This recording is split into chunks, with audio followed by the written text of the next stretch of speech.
Wait, can you hear me okay? Is the volume? Yeah. Good. Yeah. I think everyone's volume We're all is good. mic'd pretty well. Yeah. There we go. Oh, somebody's saying hello, study architecture. Okay. Yeah, Chris. Someone made you a check, Chris. Somebody did what? Okay. Okay. Hey everyone, welcome to DJs and Beers episode number 8. Somebody's saying hello, study architecture. Get their volume on. Someone made volume on. That's me. Okay, that's you. I'm new to this. Oh my God. All right. Again, hello and welcome to episode number 8. It's starting off really well today. With us are the mighty Drunkates, Dubfires, and Radio Slaves. Yeah, guys, how is everything? What are we? First of all, what are you drinking there, David? Radioactive Fallout from El Segundo Brewery here close by to me. That's an interesting name. IPA. Yeah, the artwork's actually super cool. Like, it's pretty detailed. It's like Toxic Avenger-ish, huh? Yeah, it's really cool actually. There's a guy. It's funny because like there's a guy just enjoying a beer, watching all the madness. You see. So wait, do you like? Where do you get your beer from? Like, there's a shop. Really interesting beer. There's a shop down the street from me that has. There's literally they call it the Beer Cave. It's like a huge walk-in beer cooler, and there's just shelves of beers, like mostly local stuff. A lot of stuff from out of state too, but it's huge. It's crazy, and they're always getting new beers all the time. Did your love of beer stem from that shop being there, or you loved beer? Oh, this was way. This shop just happened to be here when I moved here about 4 years ago. So I kind of I lucked out. It was pretty awesome. That's almost like if a sake shop opened across the street from where I live. It'd be like it's dangerous, man. Dangerous. Well, I'm drinking a simple Negro Modelo. Oh, that's a classic. Left over from my little Taco Tuesday session where I cooked some tacos for the family. Nice. Last week. Did you live stream it? Exciting. Did I what? Did you live stream the taco session? No, I'm still trying to figure out how to inject the food thing into. I did like a little. I cooked something and I put a GoPro on my head, like do the POV kind of view, and then I imported everything into iMovie and I edited it and I watched it back and I realized that it's still really long. Nobody wants to like see me chop. You have to cut everything down. I've discovered a newfound appreciation for like video editing. Yeah, it's a real art form, you know, as we know. It is. Yeah. Anyway, what are you guys drinking, Chris and Radio I'm just Slave? drinking regular Budvar, but it's actually my first drink since Sunday. So I've been juicing and fasting, but yeah, this is my first alcoholic drink since Sunday. So yeah, there you go. Wow. Well, we all feel honored. I'm saving myself for this event. That's so nice of you. Yeah. I've been drinking like half a bottle of wine with my meals a day. I don't know if that's a good thing. I think everyone's been drinking a lot though, right? I think everyone's been boozing and as they've been staying at home, so it's to be expected. But like alcohol sales in general jumped up a lot. What are you drinking, Chris? I'm going local. We have even we here in Germany start to have some really nice craft microbreweries, and this one is from Frankfurt, Braufaktum, and this is a pale ale, which is actually really nice. So go local, support your local dealers.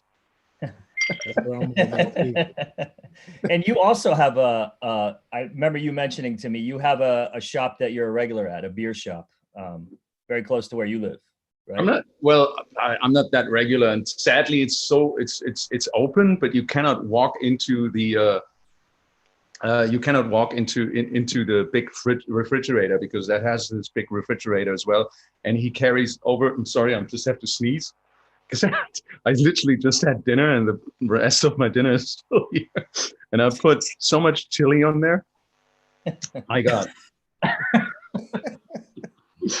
Everything was a little delayed. Anyways, you cannot walk into that refrigerator right now. So there's this Indian guy working there, And he like, if you try to explain to him that you want to have this and that pale ale, it's always a little complicated, but it's fun. But you can't walk in there. David, can you walk into your shop right now? You can still walk into that refrigerator.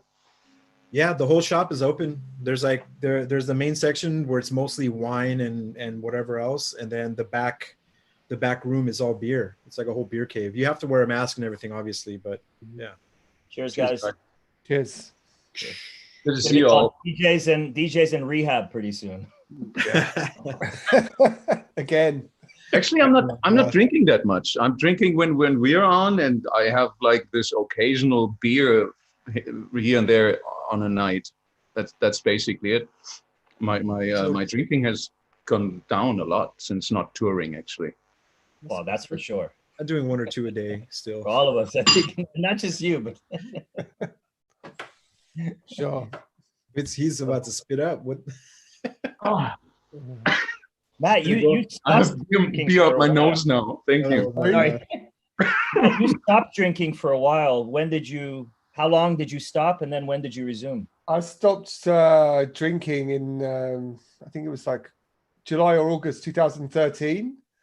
I kept on getting tonsillitis. It was basically the Achilles heel from touring, traveling, DJing, and everything. And I ended up in hospital for like 2 weeks in Berlin. Oh, wow. And I was being checked for everything.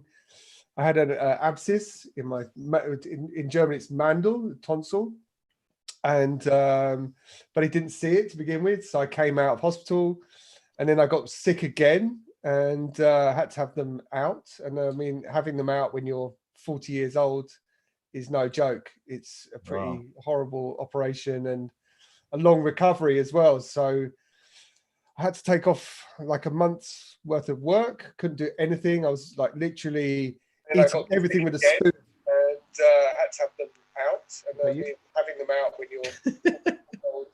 That's Chris again, I think.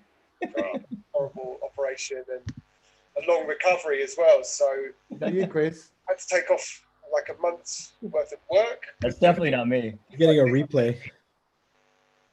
It's me again. Is that your first beer? I have no idea what I'm doing. I'm so sorry, guys. I'm confused. But anyway, so I stayed sober. Sorry, Matt. That's right. I stayed sober until like January 2015.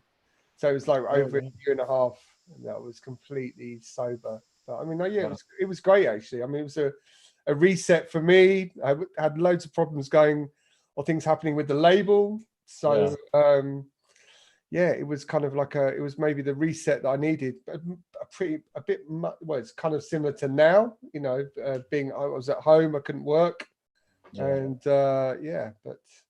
And what was your first, what did you drink as the first drink after a year and a half? It was, I was actually at the time, I was renting an apartment in the French Alps where my sister lives. Yeah. I decided, I was single at the time and decided to get away, and I was living with a pilot. He's a BA pilot, and so we got this place, really nice, ski in, ski out. It was really nice, and because it's only an hour from Geneva, so I mean, I could still do my job. Yeah. And, but it was a glass of wine with my now wife, who's become my wife. So she broke my. Oh wow! Yes, that's an amazing story. Oh my god! Yeah, and that's how we got together. And not only that, he has 2 beautiful kids running around everywhere there. Yeah, so blame her. Wow. So there's a positive story around alcohol, I guess. Well, cheers to that. To some degree. Yeah, cheers. Cheers, guys. So as you guys know, we were supposed to have Kevin on the show today, Kevin Saunderson, who's always been a massive inspiration to me, and I'm sure to all of you guys. But his son Dantes has a studio session that is with some session musicians that's running over. And Kevin, where he's living, he's got a lot of birds that are really, really loud. So I had a conversation with him today, and we decided, because of the amount of background noise that could, be kind of annoying on this chat, we just decided to postpone it to a future date. So Kevin's really sorry, but He's definitely coming back on the show, and we're gonna have a ton of burning questions, I'm sure, to ask him, Yeah. because he's been so yeah. So everyone has to deal with the four of us tonight. Yeah, it's just for us. I mean, we're back to Mo's also missing again, which is news because Mo is missing in action as well. I hope he's going to be back soon. And also our producer, Andy, his girlfriend's birthday today, and they celebrated. So we gave him the night off in a way. And so it's just us, guys. It's just us. But no, it's Justin in the background. Justin's in the background. Justin, Juice Productions. Justin is somewhere in the background here. Yeah. And is he monitoring the chat now, or are we doing this? Are we doing everything at the same time? I think we're collectively a little bit of both, yeah. things, and then we're checking things. But you know, this actually gives us an opportunity, because a lot of the feedback that I got was like, Justin is monitoring. There wasn't enough time to really, you know, answer all the questions that people were asking. So now we have a bit more. We have a lot more time. To devote to that. So yeah. So how was the last week for you guys? For me, same, and I'm just stuck in the studio. Also, what have I done? I've got a new single finished. Chris has actually heard both tracks, I think, now. And I just finished the Rinse show. Did that yesterday with Patrick Mason. So if you get bored of this, you can turn over or actually tune into Rinse FM in the next hour. And it's a Serve Takeover with, and then also Marco Farioni's done a guest mix. So we were doing that, and I've borrowed the V10 mixer of Pioneer. So I've been testing this out, and it's great. But as all things with Pioneer, the firmware, and it's quite tricky. But it's a great mixer. It's very similar to the one you use. Now you've pissed them off. No, but I think it's like anything. It's like anything that the companies release. I'm not sure how easy it would be to rock up to a festival or to a club if you wanted to use it as for live setup, whether it will sync or whether it will, your computer, whether it would pick it up, you know. So yeah, but I think it's just because it's brand new as well. So, but it's really similar to the Model 1. It's very similar. Yeah. Did you guys see the Kenny Larkin? I didn't fully watch the video, but he posted something, I think it was today, about I don't know if this was intended as a feature in that new mixer, but there was he discovered like a looping, like kind of a Cycloops looping feature using one of the effects with the dry wet knob all the way up to wet, I guess. I'm gonna rewatch the video later. It's pretty interesting.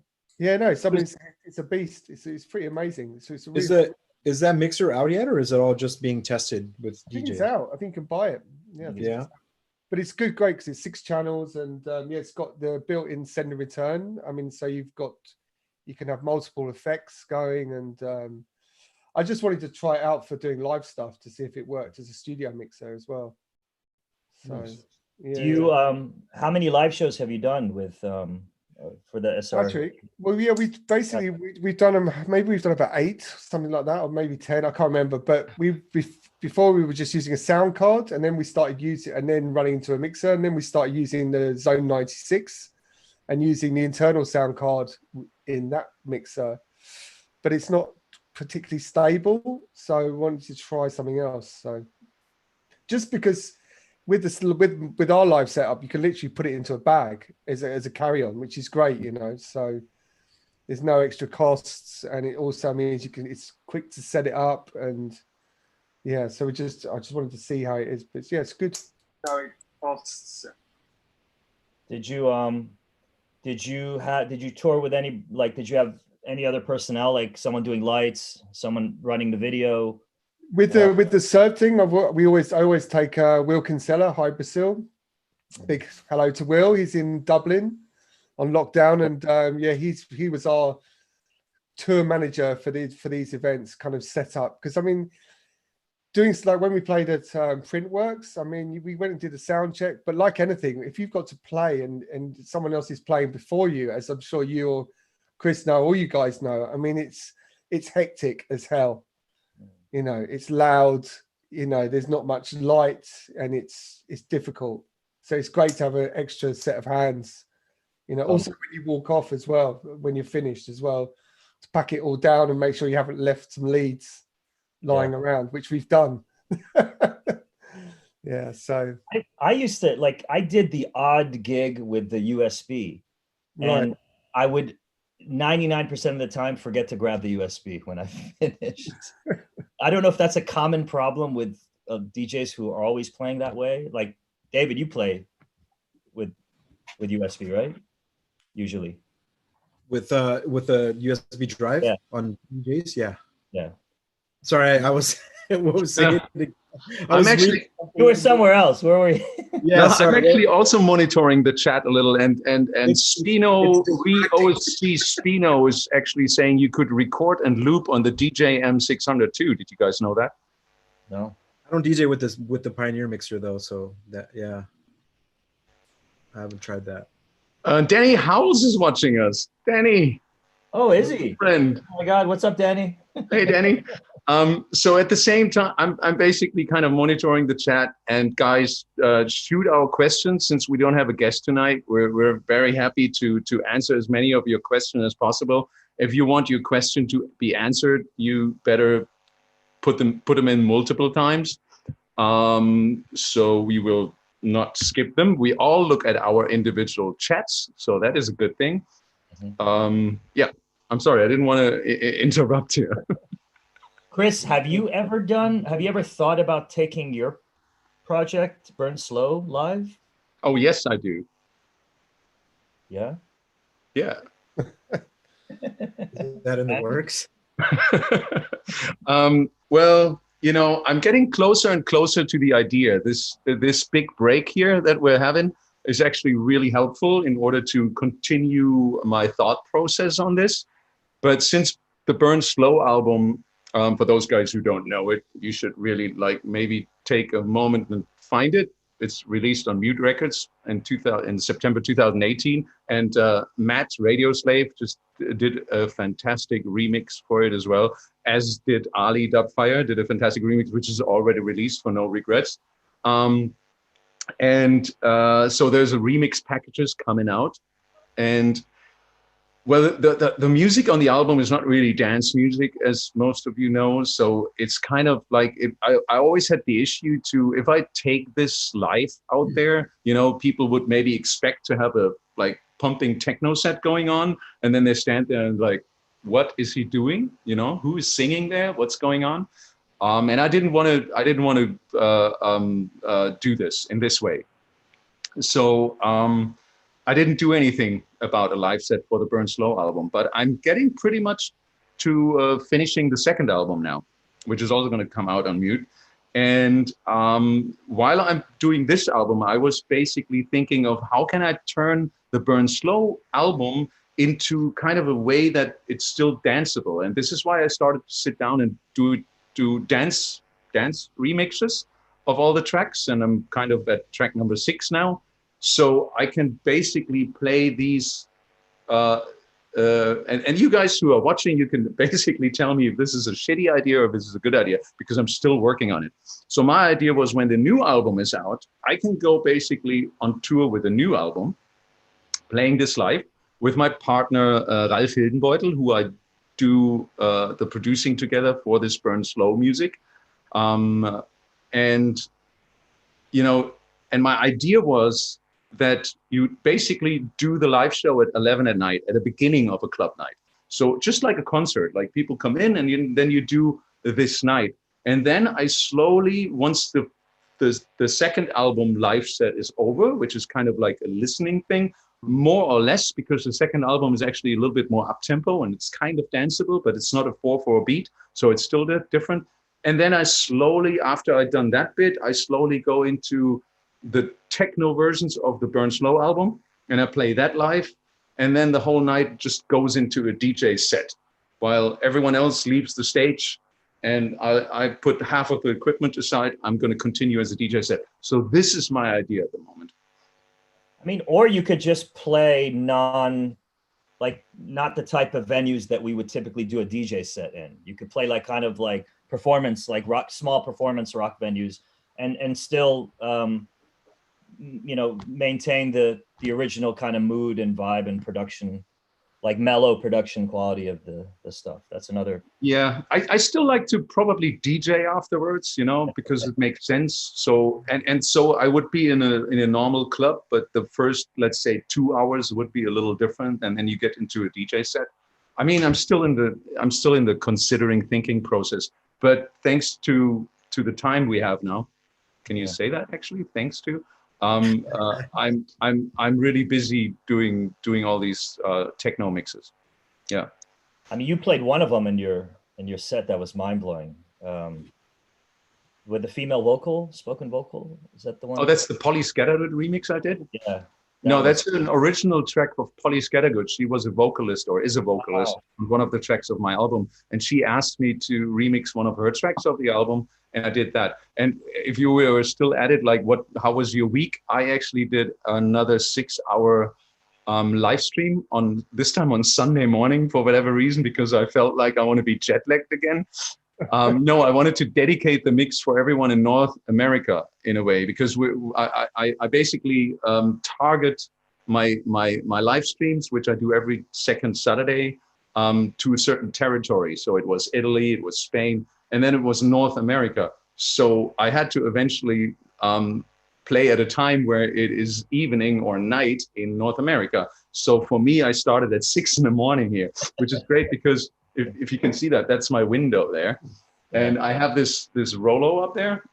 Yeah. But it just doesn't go all the way down. It just stops like literally an inch before this is. So when I started at 6, the sun came up.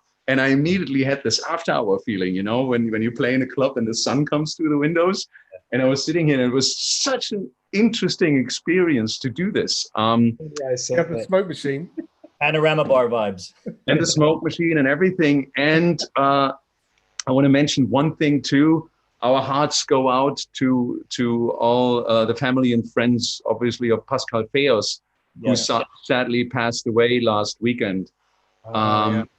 And Pascal was such a legendary figure in the Frankfurt techno scene. I mean, the sound of Frankfurt was basically partly his achievement that came into being in the middle of the 90s, or even already in the beginning of the 90s, with all his Resistance T releases and other projects that he was involved in, mostly on Hard House Records in the beginning and early 90s. All of you remember this. And he played such a big role, and he was such a big influence for me. I did a post, and maybe can quickly recount or retell that story, that in 1993, actually, Pascal had a night, back in the days when like local little discotheques usually gave away their Thursday nights to techno people. So Thursday night, you do your techno night. And it was on a super, super small, tiny village near the place where I come from, where in a way, everyone else that is kind of connected to the Frankfurt scene is coming from. Gießen, for example, Frank Lorber, Toni Rios, all household names. Johannes Heil is coming from Bad Nauheim. Oh, Johannes, don't hit me if I'm wrong with that now. Maybe it's a little village next to Bad Nauheim.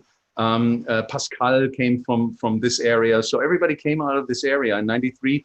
Pascal basically had a Thursday night at this little club called La Boom, which we constantly attended. People came from all over to listen to him.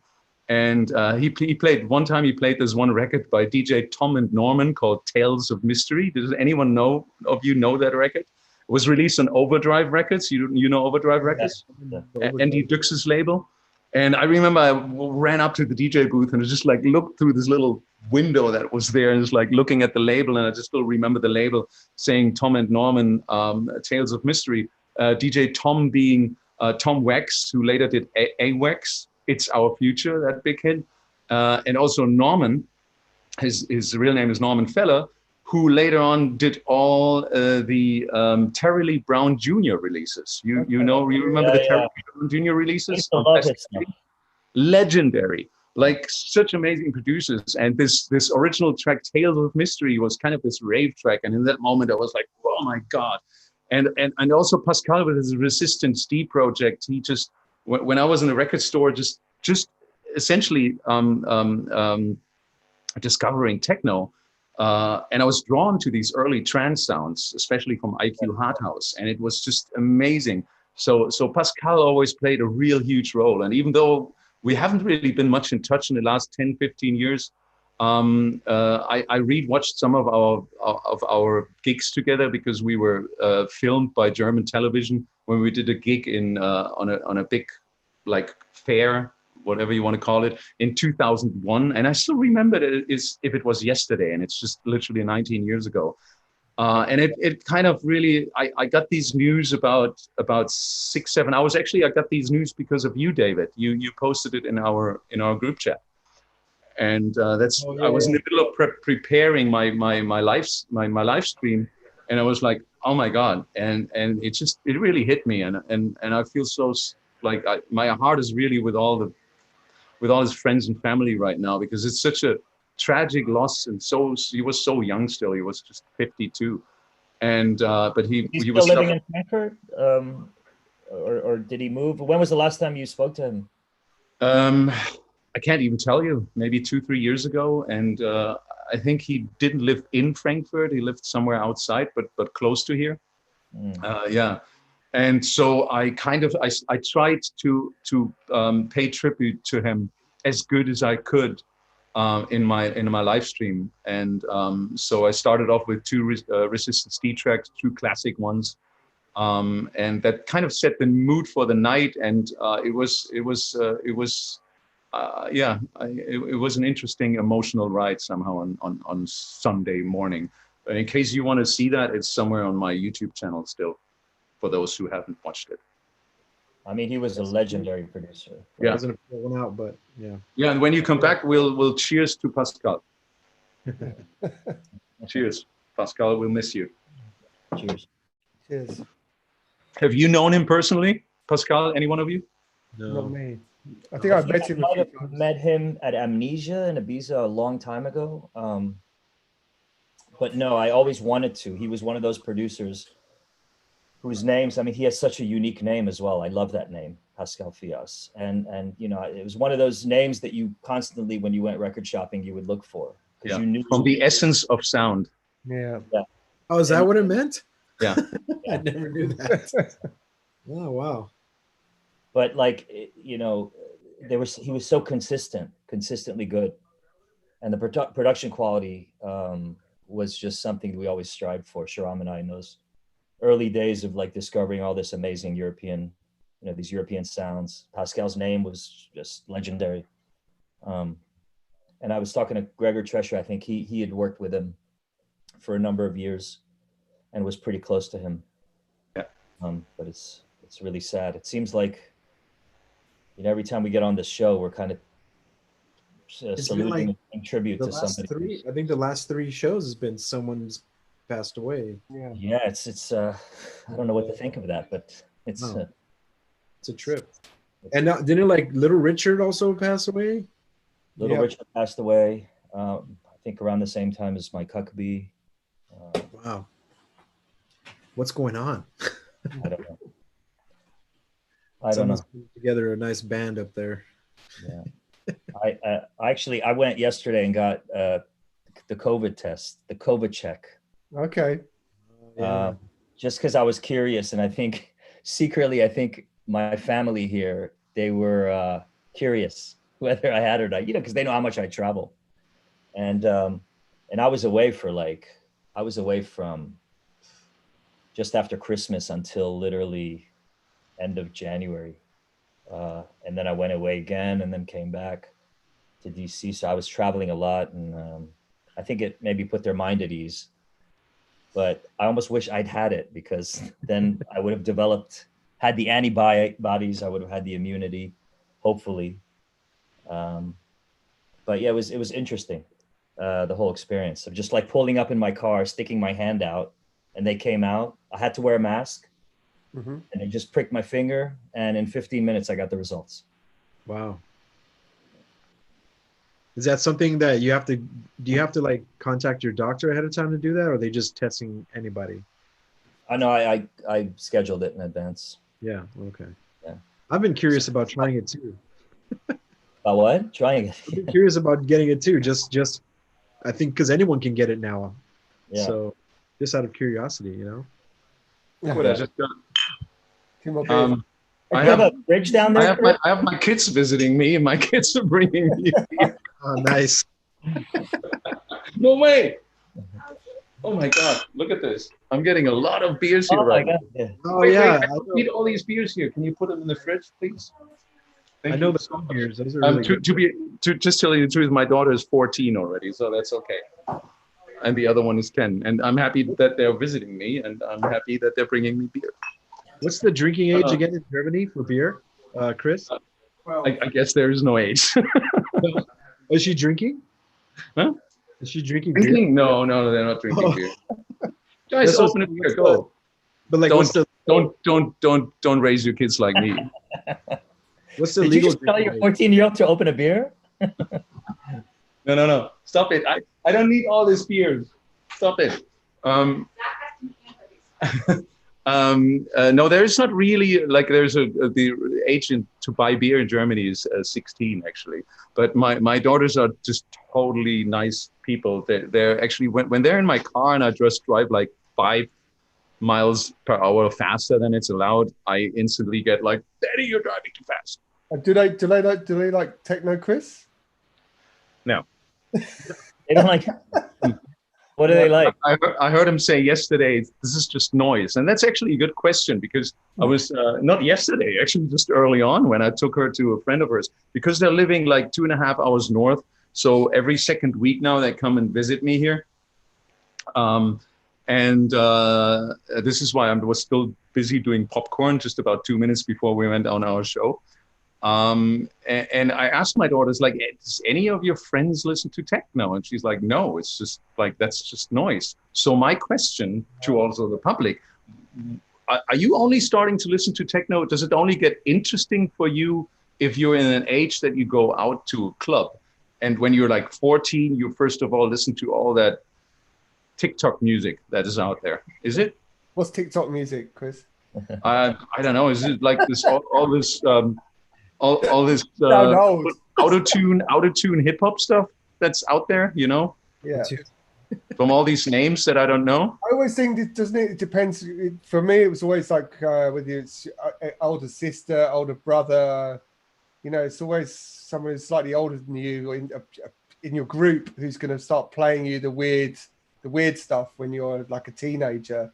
So I think it all depends on who you're around, and I think these days it's completely different. I'm not sure many kids listen to radio as we did when we were maybe younger. So, as you said, maybe it's just TikTok, phone, what they're hearing on their phone, and that's what they get. So, yeah, maybe I think it's harder, isn't it? I mean, from my experience touring in the last 2 years, I mean, you've seen a lot more sort of reggaeton, R&B, especially in Italy, even places, and especially even in Ibiza last year. I think the biggest nights were the reggaeton nights.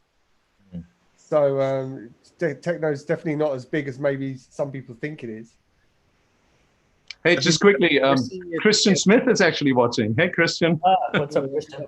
And Jason Clark from Paxahau in Detroit is watching. Hey, Jason. I'm just like quickly, as I'm monitoring our chat, I'm just stumbling across. Sorry, I didn't want to interrupt you. It's crazy. Christian Smith used to go to university, I think American University here in Washington, D.C. And so he and I met, I think even, this is maybe just before Deep Dish started, or maybe even before. Like, I've known Christian a really long time from DC.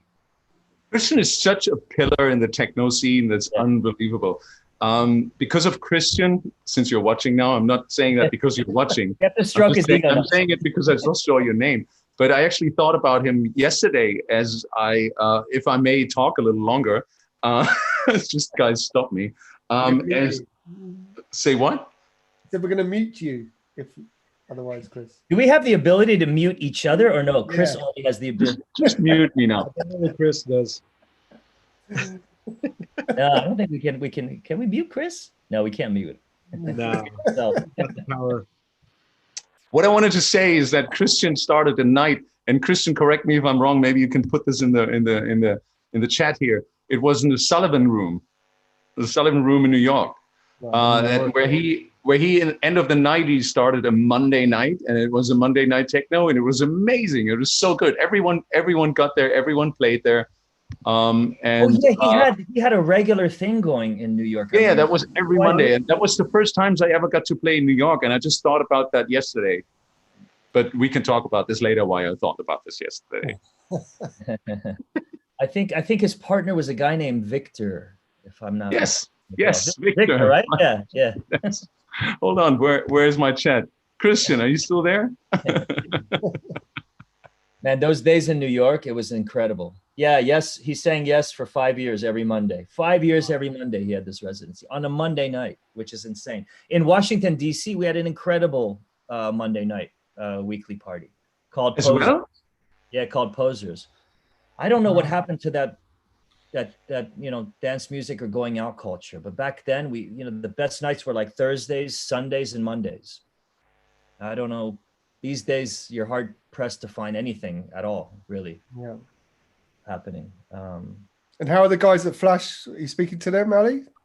Yeah, I spoke to Naveed not too long ago.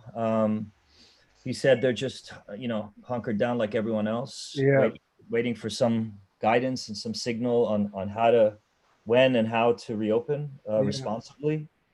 It's we've all talked about this on the show and privately. It's probably going to just start with small clubs. I mean, can a venue like that, can they serve alcohol outside as well on the front? Like in Berlin, there's like these little, not pop-up, it's almost just like a takeaway, so people can walk past and they can grab a bit. I know it's very different in Berlin, but people can walk past and you can grab a beer from like a kiosk, and they're building these kiosks for restaurants. So, but that's got like a downstairs, which is kind of like a normal bar, right? So I guess they could sell. Can you drink booze on the streets in Washington? They have no. I don't think you can have an open bottle or whatever of liquor. Yeah. They have like a little outdoor area where everyone kind of hangs and smokes outside Flash, but I think Vegas and New Orleans are the two places. In Miami too, you can drink outside on the street. Maybe it's pretty lawless, isn't it? There. I mean, well, yeah. No, I mean nowhere. It's pretty standard across the U.S. You can't really like have open. You can't even Vegas. Have Vegas and New Orleans, like that's it. Those are the only two places you can have open containers outside. Oh, in Vegas, I had such amazing nights at Flash. Yeah. In Washington, it was so good. Ali, I have to say thanks to you again for hosting me there so many times. Even that you weren't hosting, you just came by at the night when I played there, and it was always so much fun. Especially, I remember that time when we went to this concert of Morrissey and Interpol before the show on a Thursday. What a day that was. Yeah, Daniel Kessler, the guitarist of Interpol, he's become a really good friend of mine, which is really funny because I really was into the band and I would go see them in concert and stuff.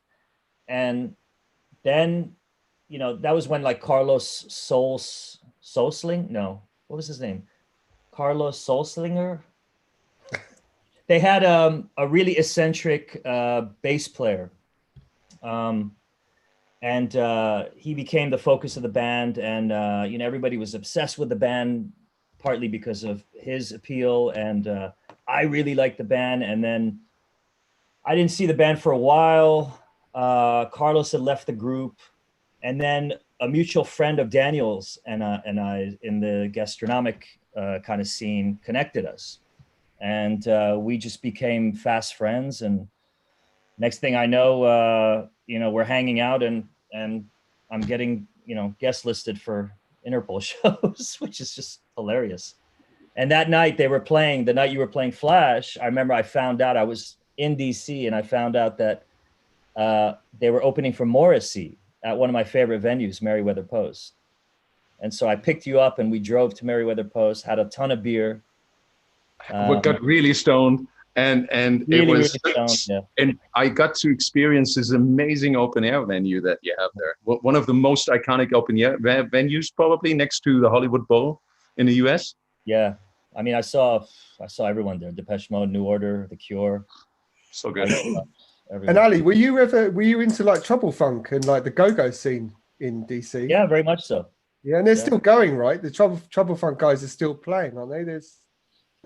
I'm not in the know of what's happening go-go wise. Yeah. You see, it's obviously died down from that era, but like the Junkyard Band were one of my favorite.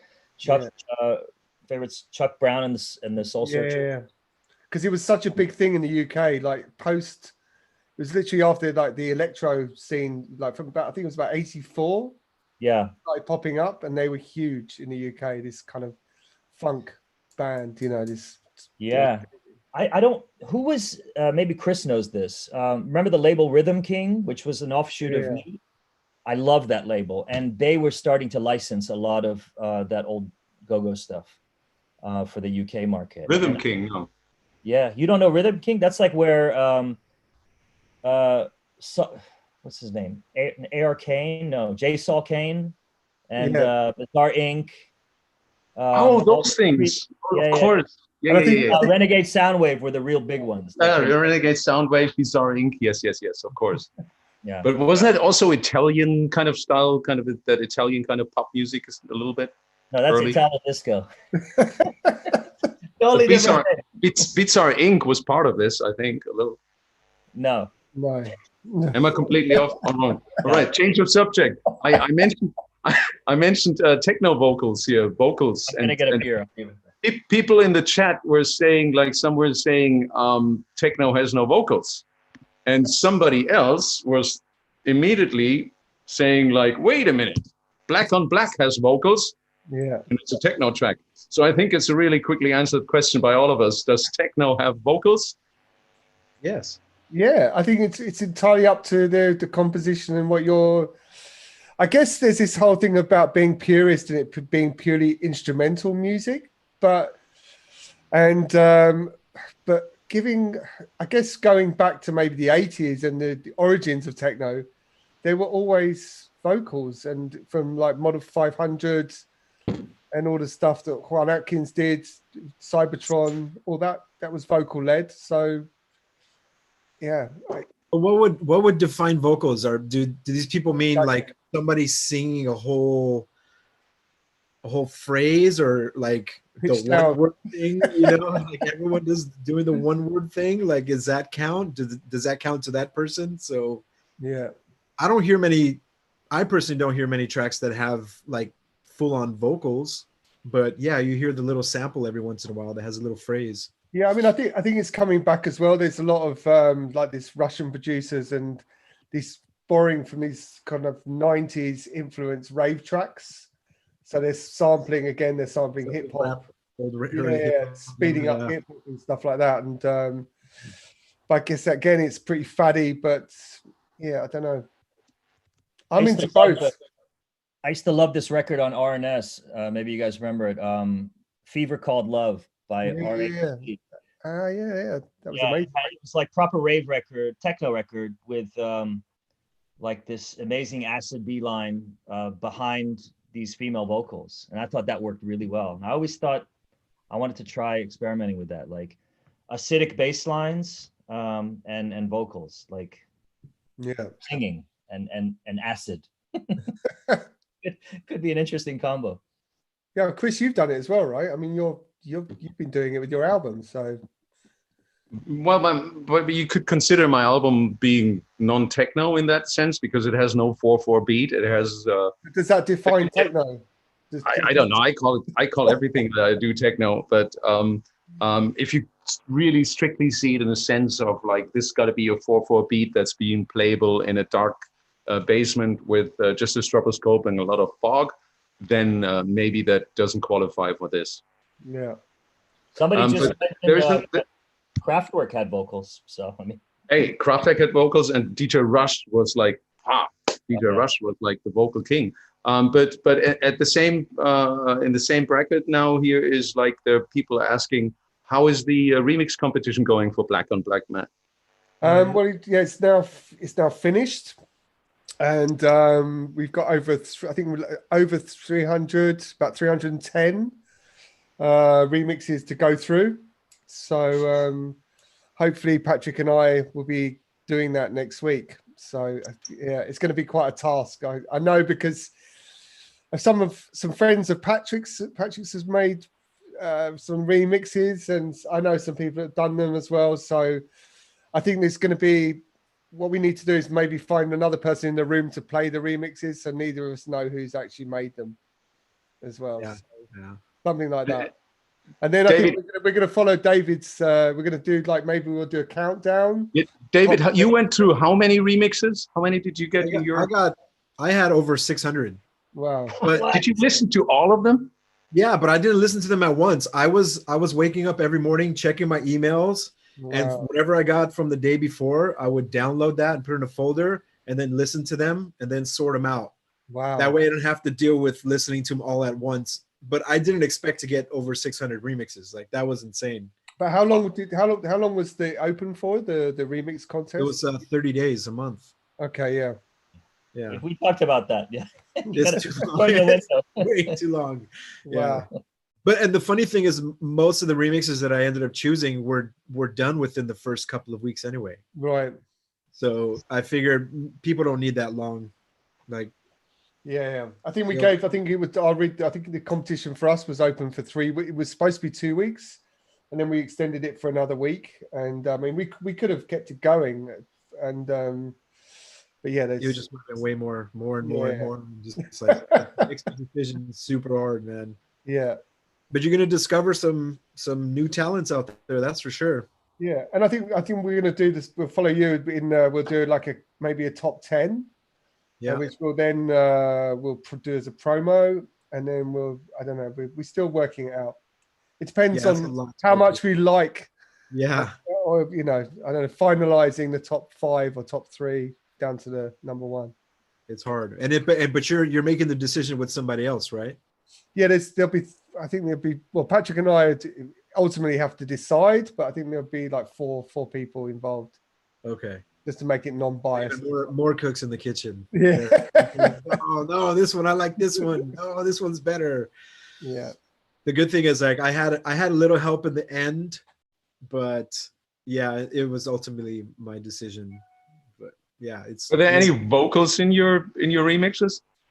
Actually, one guy, I forgot his name. He sampled one of our DJs and Beers episode. And he put it, you couldn't really make it out, but he put it in like the breakdown. And he told me that he sampled my voice and he put it in there, but it was actually kind of cool. just to finalize that techno and vocal thing, we have to also mention Green Velvet, right? And I think that puts an end to the discussion. Does techno have vocals? Yes, it has. Yes. Yes. Cheers to that. Yes. Thanks to my kids for bringing me more beer. Get another beer. Do you feel pressure now to drink all the beer that they brought you, or are you gonna, Fresher? self-edit? Fresher? You mean fresh? Fresher? Fresher than what? Pressure to drink all the beer that you have there now. Oh, pressure. Pressure. Oh, I understood. Am I fresher because I'm drinking all the beer now? How are your We're ears, pressure. Chris? Huh? How are your ears since you stopped playing? What? How are your ears? I've noticed I play on these headphones here. Okay, so you're not using any monitors when you do your live streams. Everything's in your hands. Yeah, Did you the guys room is did you guys see that spoof that I think DJ Hobo did? Yeah. You I know was that dying. Oh my God, DJs without music or something. Yeah. the DJ's doing the live streams and he just took away the music and he just did the noises like this and that. And that is actually how it is for me because I don't have anything running. There's no more music. There's no monitoring running. I do everything on my headphones, which I really enjoy because they're really amazing headphones. And you're so covered in I think they're almost better than any monitoring that I've ever played. And of course, they're lacking the powerful bass that shakes your knees. But it's pretty amazing. I mean, that's part of the reason I'm so enjoying playing these long sets because the audio quality of this is so nicely. But I really have to watch the volume because I really notice it with my ears. Yeah. Yeah, you have to Are watch you, the are wall. you did you choose to do that because of your neighbors or Yeah. okay. Yeah. I literally like I have a family of 4 living above me with 2 little children, Yeah. and next to me, right behind this wall, I have a really nice neighbor next to this wall who's actually watching the live streams on the other side of the wall on his television while I'm doing it here. So it's almost like if you cut a hole in the wall. So that's fine. But I can't make any noise here. That's impossible. And it looks really funny, I think, from the outside because I have when the window is kind of like tilted, smoke gets out and the lights get out. You know, if I do it at night, obviously I had the blind thing down when I did this last Sunday because it was light outside. Yeah. How often are you guys going out regularly to get sun or I go for Yeah. walks in my neighborhood go for daily. walks and stuff? Yeah, Did you get to know your neighborhood better since then? I know it pretty well already. Like I've been going for walks for a while, but maybe more often now for sure. But I know the neighborhood pretty well either way. But it's You I nice. know David's neighborhood.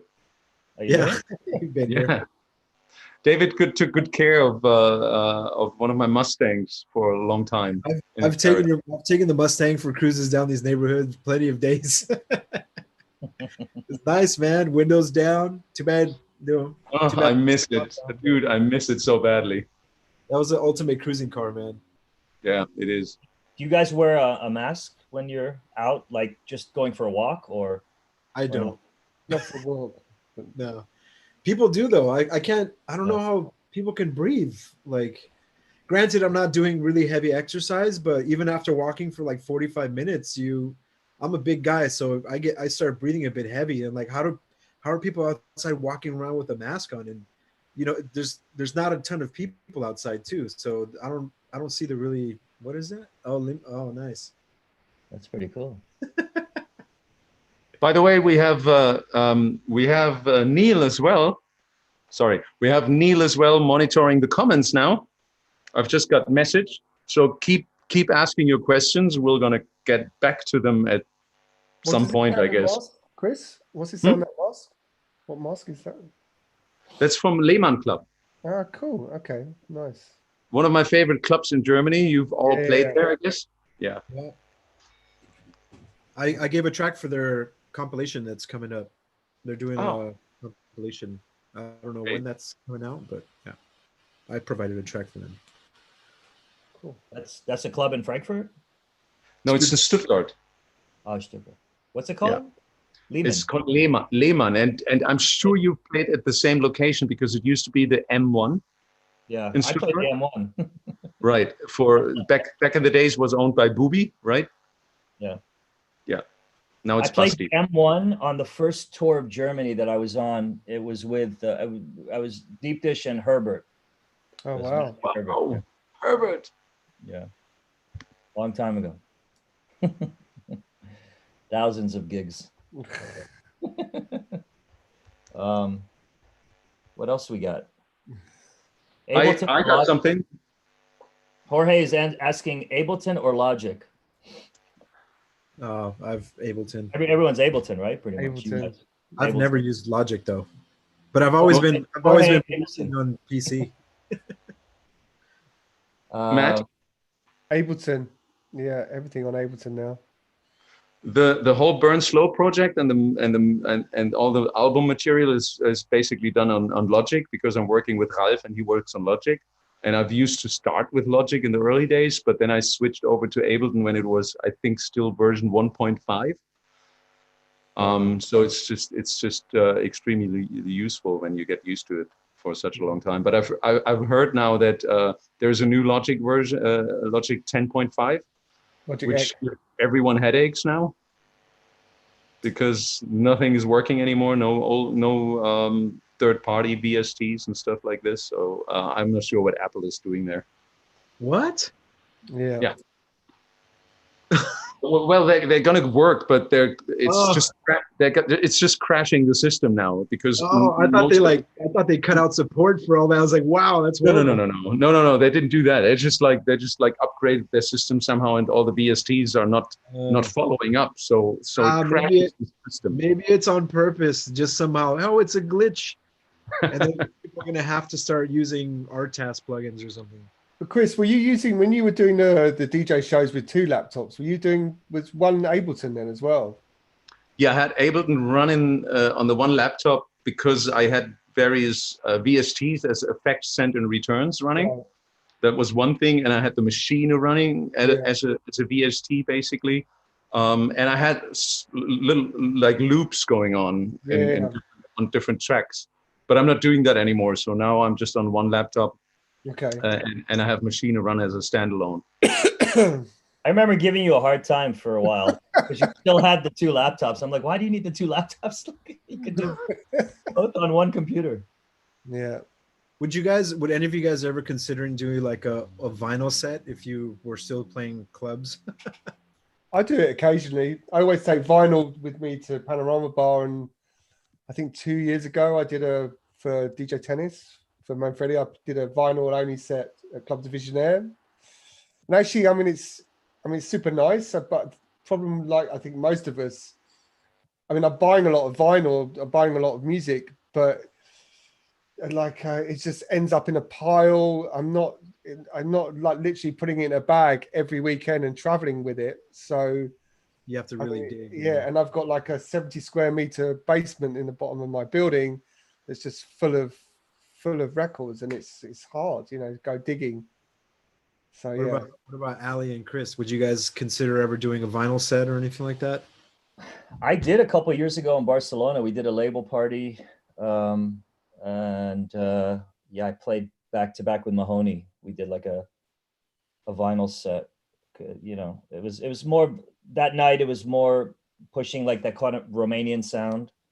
So all of us were playing that way. It was quite smooth the whole night, but it was fun. I'm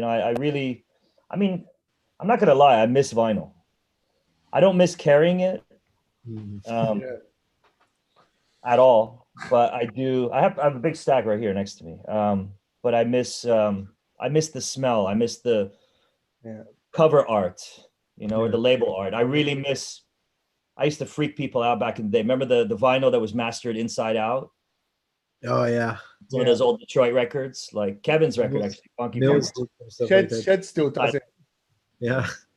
I actually miss, like here in Frankfurt, vinyl shopping, because that was always kind of the thing to do on a Thursday. Yeah. Yeah, it was on a Thursday night. You went to Delirium Records or to other Boy Records, all the stores that were there, and you would meet all the DJs there. Like everyone would be there, Sven Pate, everyone, Pascal, and you just meet there on a Thursday, fighting over like some of the limited pieces, trying to get in early, and then you just like discussing the mixes. That was an amazing way to exchange ideas and to talk about music, and I really miss these days. That's a bit missing now. Yeah, would you do a vinyl set in your live stream? Do you have 2 turntables still? I sadly only have 1 turntable here because the other one is in storage, and I've used it in one live stream because I mixed in a vinyl and then I mixed out. It's kind of tricky to do, but I got used to pitching or nudging up and down my tempo of my system, so it works in a way. But I wish I had a second turntable here, basically. And yes, I always said no. I'm forward thinking. This is old, but by now I would say, yeah, why not? And I actually agreed to Cova, who asked me to do a vinyl set, a super hard. Last week, I remember. I mentioned that last time, a Stigmata vinyl set, and yeah, I would be totally up for that. Yeah. Is your vinyl organized? All your old vinyl? Yeah, it's a good thing. The good thing is I when I switched to digital early 2000s, it was already 2001 and 2002. I had Hannes, who's a good friend still. He works actually now at oh my God, what's the record store in Berlin, which I can't come up with now? Huh? Hardwax? No, not Hardwax. Space Hall. Space, huh? Space Hall. Space Hall, thank you. Much beer. Hannes works at Space Hall now, and Hannes was also organizing my record collection back then, and he did a fantastic job of digitalizing all my vinyls already back then. That's why I have a really nice collection of my digital MP3s and WAV files. I still have a heap of CDs somewhere because everything was like recorded on CD. And he also organized all my vinyls. And with this organization, when I moved back in the days, it was back in 2008, I had to put everything in storage, and they're still there, very organized. All the vinyls I have here now is just a selection of the rest that is there. So it's still there, and one day I'm going to get to it. I'm not sure when. I think this is the year to. I think this is the time, yeah. Oh, mine is a mess. Guys, I would have a question to you guys. Totally different subject again. What do you think of talks like this? Because seriously, I stumbled upon a talk yesterday, and not of DJs, but John Taylor of Duran Duran. Oh, wow. Yeah, interviewed Susanna Hoffs yesterday. You remember Susanna Hoffs of the Bangles? The Bangles, yeah. Yeah. So John Taylor interviewed Susanna Hoffs on his Instagram. And it was broadcasted on the Duran Duran website, and I ended up watching it, and I loved it. And I was starting to think, you know, we're all not DJing. I mean, obviously we're doing this, and I'm not. Some people are maybe still watching. Some are still watching of you. And I mean, we're all not trained interviewers. We're all not used to this. We're doing this. We're not professionals in this. This is why sometimes it comes across awkward, and we don't really know what the right question is to ask. But John Taylor was the same thing. It was really like not really professional, I would say in a way, but really authentic, I felt.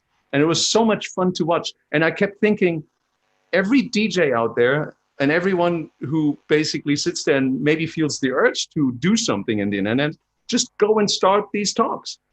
I think they're a great thing for the fans. I think some are watching, and maybe some are interested in our talks. And I was interested in that, and I felt like, yeah, I would love to see that more. I know Speedy J does a talk. Yeah, he did his yesterday, right? So, Wednesday nights at 9. Yeah. Is there anyone else? Loco Dice just interviewed Diplo. I saw that the other day. Who else has a lot of people are doing it. Yeah. Well, do you guys out there think we should stick to music and just stop talking because it comes across really weird? Or what's going on here? What do you guys think? I think people enjoy it because then they can just hear DJs just bullshitting about whatever, even if it's not necessarily music. But that's generally that's most of the things that we talk about. But this is really the show. I mean, it's just it's just talking DJs with beer talking about stuff. I also think we talk about just drinking and shooting the shit. It's shooting the shit. It's also, I think, really important with all of, I mean, especially with what's going on. If there's any like budding or new like producers, I mean, they're not. None of us are working. None of us are working. None of us are actually playing. But I think between us, we've probably had, I don't know, maybe almost 100 years worth of experience. You know, so maybe that might help some people out there. So no one is afraid of, I mean, we all maybe have that image being behind the decks, never talk, and everybody thinks how fucking cool we are. And then suddenly we start talking and everybody's like, oh my God. I'm sure there are. I saw a couple of comments where, I forgot, you guys were talking about something a little while ago. And someone was like, move on. Okay, move on. Next subject. Next. Okay, next subject. Yeah. I'm just scanning the questions as you guys are talking. I don't know. I mean, generally, it seems like people are into this, so we should keep it going. It brings a sense of comfort to someone say, what about DJs with shots? DJs with shots. Yeah. Maybe we can make that like once in a month. Everyone take a shot together? Or 4 times a year. What do you mean, not inviting anyone? DJs and shots. That's a good one. Maybe we should all do at least like one episode where we just get super drunk. Yeah, to see who passes out first. And see what happens. Wait a minute. I thought we do this every week. might be here for hours. So really. Is it only me? we're going to be here for hours if we did that. Yeah. Matt will drink everybody under the table. No, maybe Ali. Maybe I'm not sure. But Matt, you said you're part Irish, right? Part a lot of things, I think. Oh, okay. So yeah. Let me just get into There's the some mood. Irish. There you go. You guys want Can you feel this one? I say, yeah, just pour a little bit. I deleted my.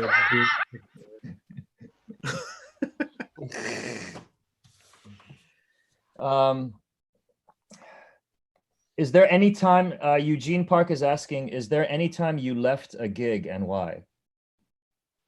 Left the gig? What What does the that mean? actual the booth? Like Like in the middle of the angry? set, Eugene? We'll wait till he comes back. Yeah, I mean, I got first time I played. One of the first times I played in Australia. Big shout out to Kevin and the Stable Music crew. But I was there for Red Bull Music Academy, and I did a side show at this commercial club in Melbourne, and I think I played like audio mouth to mouth, and it just the promoter basically kicked me off the decks. No. Yeah, and yeah, I don't. Let's refine the question. Yeah, have you ever been asked by the promoter to stop playing? But I'm not sure if maybe I don't think I've ever left a gig like in a huff or something. But I'm sure maybe I don't know.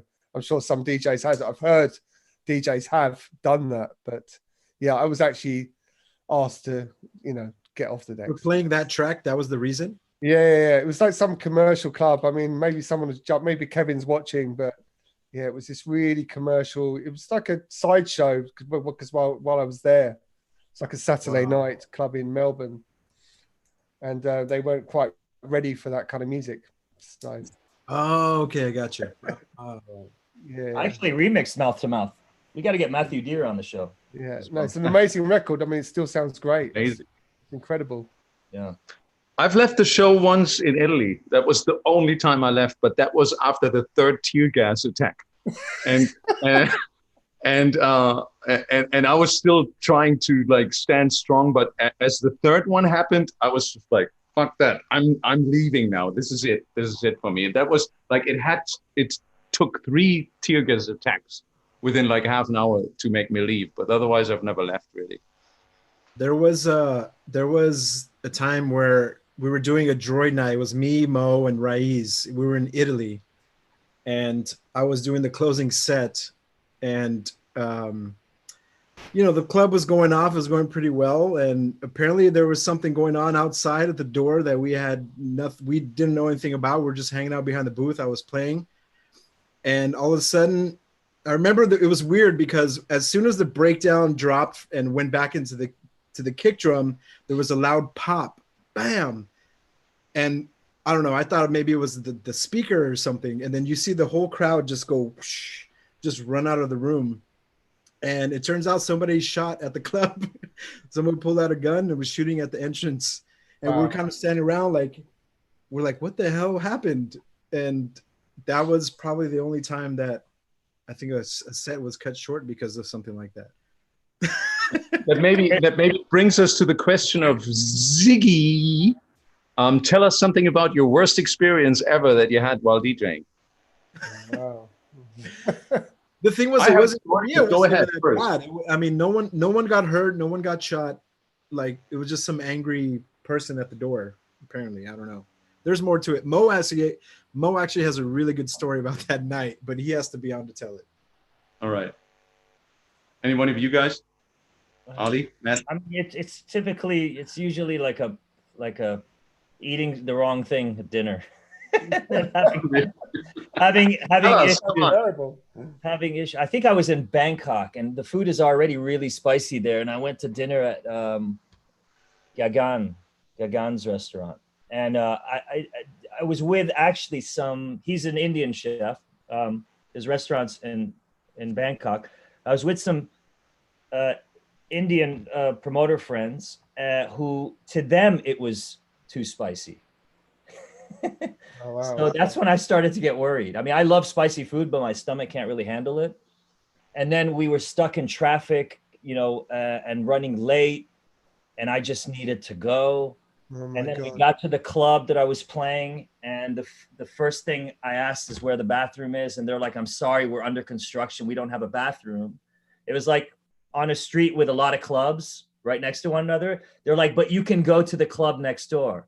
So then I rushed to the club next door, through the crowd, trying to find the bathroom. It's a really dodgy bathroom, but you know, you got to do your thing. And then rush back, go on late. And this, for the next 2 hours during my set, I kept having to leave to go next door. It was hilarious, but thank God for technology, because I have, like, you know, these loop points, loop markers at the ends of my tracks. So I never have to worry about like the song running out. And I would tell my tour manager, all right, if I don't get back in time, just like press this button and play the next song. It's funny because like even like playing the really long sets somewhere, I would always make a playlist in my record box with I call it literally piss tracks, where I put like a 10-minute song or something. Yeah. And when I'm ready, when I need to go, I cue it up and play it, and then run to the bathroom and do whatever I need to do, and come back. So piss tracks. Yeah, I mean, that's something like this. I was playing in a French festival, and the promoter came up to give me a hug just before I started playing, and he elbowed me in the nose and gave me a nosebleed, but it was an intense nosebleed where literally it wouldn't stop. I was wearing a white t-shirt, so I was covered in blood, and I had to stick like a tissue up my nose literally for most of my set. I mean, there's probably been other incidences, but this one was particularly memorable because it was hard work playing. My worst story, if you want to hear that, was I felt like the end of my career.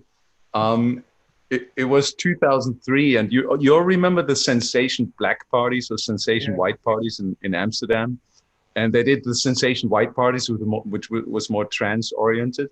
And then they also did Sensation Black, and it was also always known as the biggest indoor party in the world with 40,000 people, right? So I was invited to do in 2003, wow, that's your biggest gig up to date. You're playing.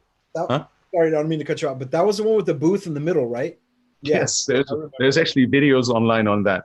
Yeah. And the Sensation Black had this little, you had this turning DJ booth in the middle in the Rai Arena, I think, and 40,000 people in there, everybody dressed in black. And it was 2003, so Final Scratch was still kind of a new thing. And I was playing with Final Scratch, but I had a little bag with records with me, always as a backup, because you could never really 100% rely on it. So you had a little bag of records with you. And the thing was, with this turning DJ booth, just you as a DJ was allowed to be on there. Like no one could help you with anything. And so when I started to play, just when I played my intro, basically, this huge fireworks goes off, and they didn't tell me. It was just literally right in front of me. It was like literally there. And it was like banging everywhere. And I was just like, oh my God, what's going on? And it's just like getting super hot and everything getting dusty. And the whole thing was over after like 5 minutes. And I'm looking at you had the time-coded vinyls. So you were playing Final Scratch. For those people who don't remember this, was basically you had records, you had vinyl records that sent a time-coded signal to your computer, and whatever track you were choosing to play on your computer was basically playing of the time-coded vinyl. Some DJs like Loco Dice are still playing this way till today. So you basically have the vinyl feeling, but you play off your computer. So once this whole mayhem was done, I looked at my computer and my vinyls, and everything was just covered in ashes, because it was literally happening in front of me. And I was like, oh my God. So I cleaned the vinyls, and literally after like 20 minutes or something like that, 3 tracks, and I was supposed to play 2 hours, my computer completely died because it was covered in ashes, and it just like turned off. And it was not, I have to say, it was not an easy crowd to play to anyways. You know, they were expecting like these big tracks, and I came on playing like this Stigmata stuff in there. And so I basically had to rely on my little teeny tiny record collection So I played basically B-sides to a crowd of 40,000 people who were expecting big tracks.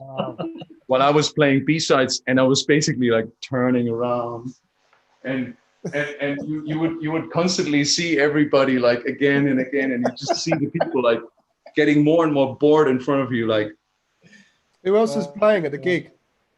who is this DJ they invited there? Like, what the hell is he playing? It was a disaster. And I just remember when I got back to the hotel, like I thought my career is completely over. This was my biggest gig up to date. I could show what I can do, and I completely failed and messed up. There's still the video online, which makes it look great, but it's definitely one of the worst experiences of my DJ career, because you really felt like that was it. You had your chance to prove yourself in front of that many people, and you just fucked it up completely.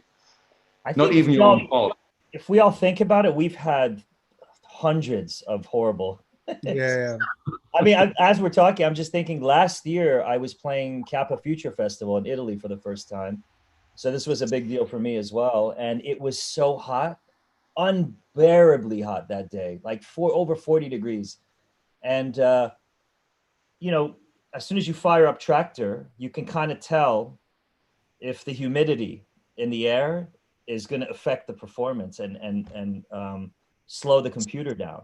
And once you start seeing the waveforms do this kind of jittery thing, and the computer functions start to get really, you know, sluggish, I realized that I can't go on. Like, and there was no fan there, and they had to find a fan. And they brought like this massive industrial fan that I parked just behind my computer. And I had to fan it for like 10 minutes before it would function again. Right. And then I went on, they put the fan out there, and I was able to play. But for a while, it was impossible. I was playing outside in all that humidity. And I mean, we run into a lot of technical issues, as you know, Chris, with the way. And it's not only computer related. I remember days where it was so hot that the vinyl started to how do you say it, mold somehow, you know? And the needle would drop off, and it's just like, what the hell? So you're not safe by, let's say you're like, oh, you're computer DJs, you have that problem. CDJs, I think, fail on you, right? Yeah. Turntables fail a lot on you. So it's always kind of a... Especially playing at outdoor parties with vinyl back in the day, it's like you got the wind that's blowing the needle across the record. And you're like, oh crap! It's the same thing as it's something crashing, you know. I played at a party in Wales. It was on top of a mountain, and there was we were DJing out the back of a car, and the embers from that huge bonfire, and the embers were burning, were coming over the DJ booth, and all of landing on the vinyl. So you'd have these little red, and they were literally melting the records. But you do these things, don't you, for the love of it? I mean, we call it like an extreme party, you know. Of course. we can chime in the question by Sasha S. Have you ever bailed on a gig because you were too high or too drunk to play? Been too sick. I think too sick to play. It's happened to Well, that's not the question. Too high or too drunk? Yeah. I've powered through. Yeah. But there's been a few times where I've been a bit too high and drunk, and I don't know how. I never got any negative feedback, so I made it through. Never bailed. Yeah.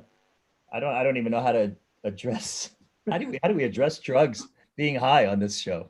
Yeah, just high. It's just high. Well, I told my story 2 weeks ago. High.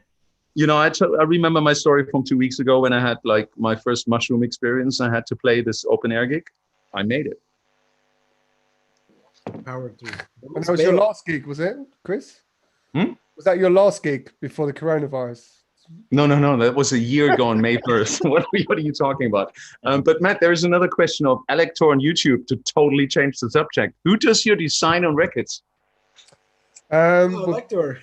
It's mostly done by me, and then I have a guy, this guy Paul, a designer in London, and he kind of puts it all together. So yeah, that's it. Fun fact: Elector is the guy who designs my truncate stuff. Okay, cool. That's why he's asking. Oh, really? He's trying to get some business.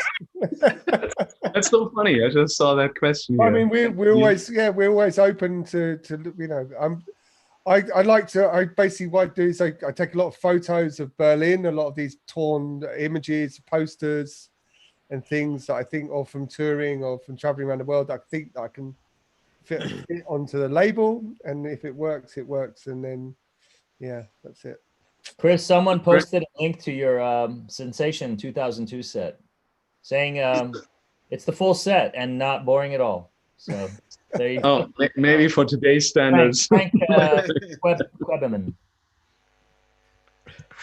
Well, Who is the 2003 person you know? techno was still like pretty fast at that point, before the minimal boom. I think 2003, Yeah. right? Yeah, it was still around 135, 140 kind of thing. Like Kind of where we are today now, because my gig on Sunday morning, because I started with resistance siege tracks, which are really fast, and I kind of slowed them down. I started with 136 my set, and I never really went much slower for some reason. Oh, wow, that's fast. different. You don't really feel it when you're just at home, kind of chilling. It felt okay. So yeah. But another next question to jump topics here. How is your production by Ami Aha? How is your production routine in the studio? Do you write down your ideas and program them, or you're jamming in the studio and develop the tracks? Anyone? Jamming. For me, it's jamming. I work with an engineer, Matt Nordstrom, who's used to live in DC but moved to LA. I also work with a guy named Cristiano Nicolini in London. And I kind of like to just have a blank canvas. I mean, sometimes I'll go into a session with clear ideas, or if it's a remix, obviously you have a study.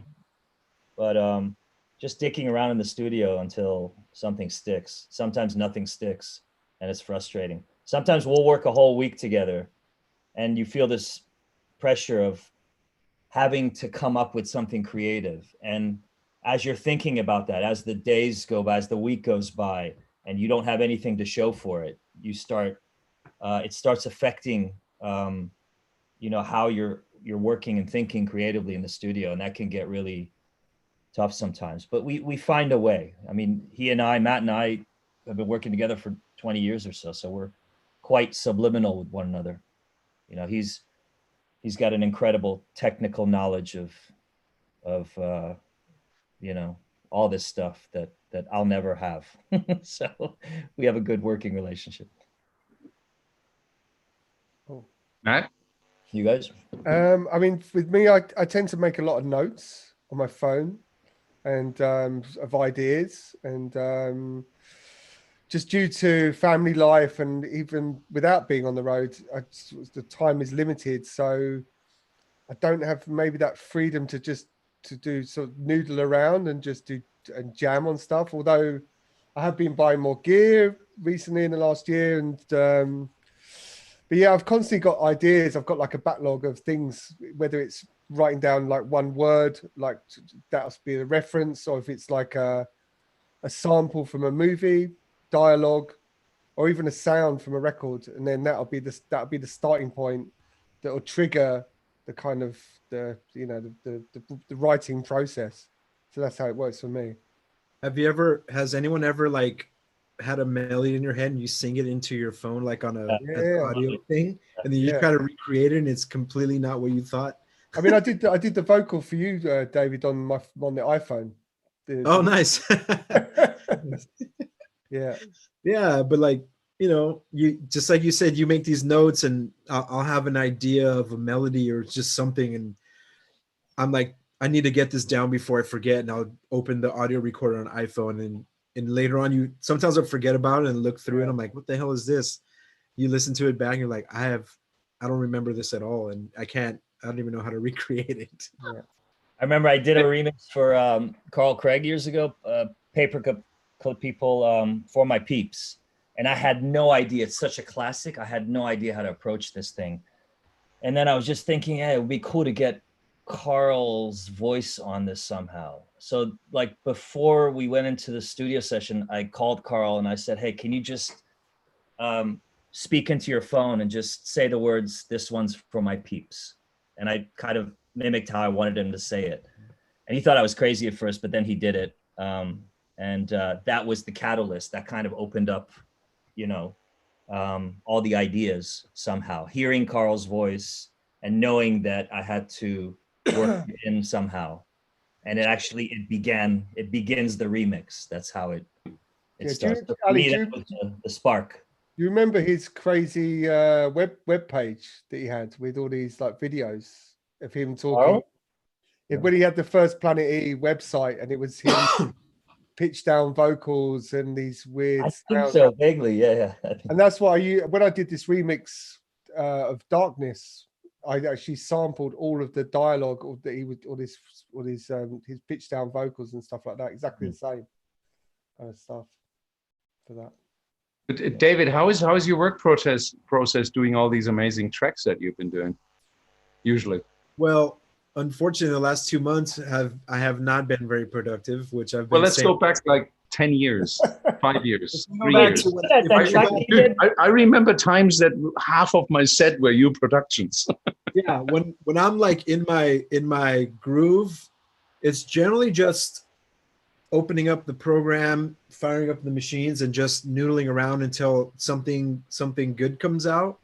Then I just go from there. And also I also like working with samples. I mean, I've noticed before working with samples, I'm a bit faster than if I fired up my synth or my modular and just try to come up with something. Like I get frustrated because nothing happens right away. So if I just pop open some samples and just start sequencing stuff, then the ideas come a lot quicker. I don't know why. That's just the way I function. So you did a track I used to hammer called Focus, right? Focus. Yeah. That was like that's when I first started Truncate. That was like almost 10 years ago. Wow. And is that that was your voice, or is that just a sample? It's me saying Focus. I recorded it like on my That's a wicked track. shitty microphone. Thanks, man. Thanks. And like that whole track was all done with samples. Everything, all the drums, every little sound is all samples. Back then I was just starting Truncate, and I actually had no hardware, so I was working with those samples, and I think I got used to that workflow, and I just was able to just like fire stuff off really quickly. So yeah. Well, I wouldn't like, I could never write things down that I have in my head because I would not be good enough to recreate it anyways in my studio. So I'm just jamming and trying to come up with stuff, like doing it. But I found a good way that's kind of similar to what you're saying. I find it sometimes easier to do remixes because I have a certain set of samples that I'm going to stick to and use, and they give me inspiration to put the rest around it. So when I'm trying to work on own material, it's also sometimes a good idea to just do some samples, which is kind of easy. Like I'll do some samples and then I kind of pretend I'm remixing myself. It's a way to approach it. And the beautiful thing with techno music is anyways, like start off that whatever way you want. Just if you don't have an idea, just go outside, take your phone and record the woman yelling at you on the corner or something like this, and just do something with it. It doesn't happen to you that people yell at you in the corner? Who's yelling at you, Chris? You know? Playing that techno music too loud in that apartment. Yeah. But yeah, like I found when I do remixes, especially when all the sounds are provided to me, then I'm like so fast. I can just get on something really quick because I don't have to think of how to make a certain sound. Like it's all here, so then I can just arrange everything really quickly. So it's the same with the samples for me personally anyway. Do you have more production-related questions? Eugene Zeki on Facebook.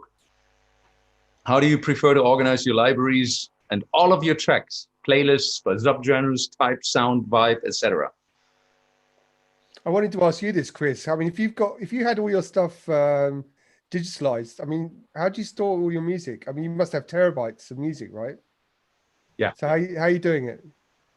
I do think I came up with a genius system from the very first day on, and I think it is so important that you stick to a certain system that you when you first start, because if you change ideas and systems, it'll get out of hand.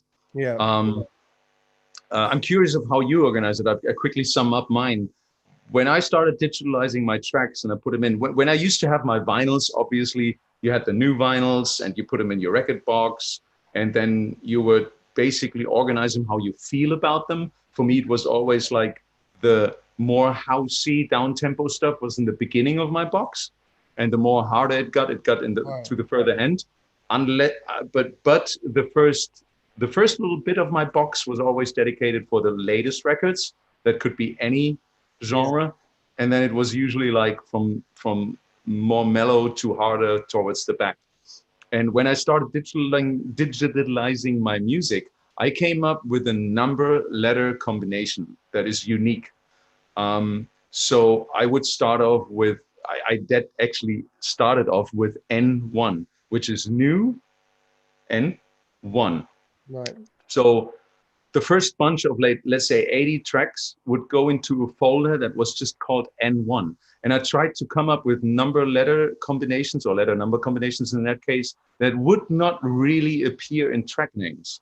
Because when I would later search this track and I put this number letter combination into the comment field of the MP3s, then I automatically, if I put in N1, I find all the tracks that were the earliest digitalized tracks in my folder. And it just basically went on. Like I came up always like with unique letter number combinations. And every time the folder was like up to 80, 90 tracks, I would start a new folder. So my my music collection is essentially sorted in different folders with letter number combinations that I know from when they are. Because I went from N, M, O, P, Q, I went up, and then I started again. But obviously I didn't do A1 because there's a lot of A1s if you search for A1s. So I tried to avoid those obvious number letter combinations in my folders. And this is how I kept, for example, if I want to find all my latest tracks, I just type in the search functions the latest number letter combinations. I'm at UO2 right now. But are you storing all your stuff on separate drives? I mean, if you're touring and it got stolen, how do you, is it on the cloud, or how have you got backup? It's everywhere. I have backups. This is a little Western Digital 2 terabyte disk. I have multiple of these disks. And every time I first have a time machine backup here, multiple time machine backups, and I have loads of these little 2 terabyte disks. And every time I do time machine backups of my actual tractor computer on multiple disks. So even if my tractor computer dies, I still have my backups. I carried 2 backups with me when I was on tour. So if my computer would die, I would just need to get a computer and put it on there, and I would have the same thing. If 2 of those backup die, I still have a 3rd and a 4th and a 5th one. It's just a matter of keeping them actual, and you keep backing them up. Because for those guys out there who think a backup is just 1 copy of your original, that is not a backup. A backup is only called a backup when you have 2 copies of your original. Then the second copy is your backup. I feel like making a backup after this. Good. So whatever happens, I always have my music, because this is essential to me. It's like you have to have your music on different places, in the cloud, everywhere. Like keep it everywhere. So you're not really. And usually after every set I played, I did the time machine backup on 2 different disks. And when I came home, I did it on my main computer disk. And it's just, I'm pretty crazy. I have boxes full of hard disks. It's insane, actually. And the problem with all those hard drives is like eventually they won't mount anymore. They all fail. So that's at some point. That's why you have to keep them changing, Yeah. Well, how you guys do it? I have 2 laptops. I have like a work computer and then my DJ studio laptop. And I listen to music on the work computer. And if I like the track, I transfer it then to my DJ laptop. And I keep everything organized. Everyone's always asking me how, so I'm glad I'm answering this.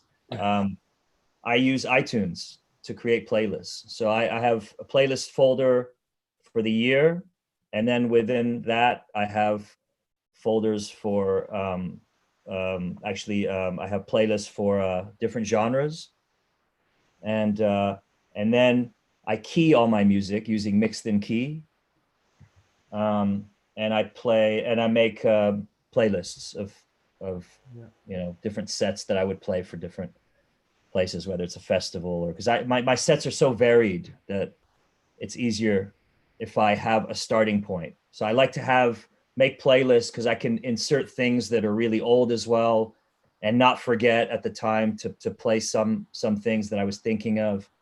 And that's always for me the roadmap. I love to have a roadmap, but then I love the freedom to be able to go off the road and then come back if I need to. And that system works for me. It's how I've done it, for years. Matt and David, you're both running on Rekordbox, right? Yeah, but I mean, I'm with me. It's kind of been in the last 2 years I've really started to build libraries now. So I'm even having to buy a lot of stuff that maybe I've remixed, or say with the Quiet Village project we did. We're working on with Joel. I've been trying to build a really, really nice library of all of the productions we've done. So, but it takes time, all these things. And with the DJing, it's the same. I think it's nice if you can just have a great selection of things, of classics, things that you might want to pull out, as well as you said, Chris, having your new tracks, but always being able to have a go-to file or folders, is really important. But I'm constantly updating them always. But I'm just at the moment, the thing is, I just bought like a 5 terabyte drive to just kind of try and amalgamate some projects. But I know that's even too small. And now you've said about backing up. Now I'm going to have to order another one off Amazon tomorrow to back up that hard drive. So yeah, it's a constant battle, I think, backing up. Yes. You, David? Um, How do you organize it? I think the way I organize stuff is it's not that great. I generally go month by month. So when I'm downloading promos, I'll make a month, like for instance, May 2020. Whatever I downloaded that month all goes in that folder. And then whenever a gig time is coming up, I'll go through my May folder, make a playlist on Rekordbox, and just start dragging tracks that I feel that I'm going to play at that gig.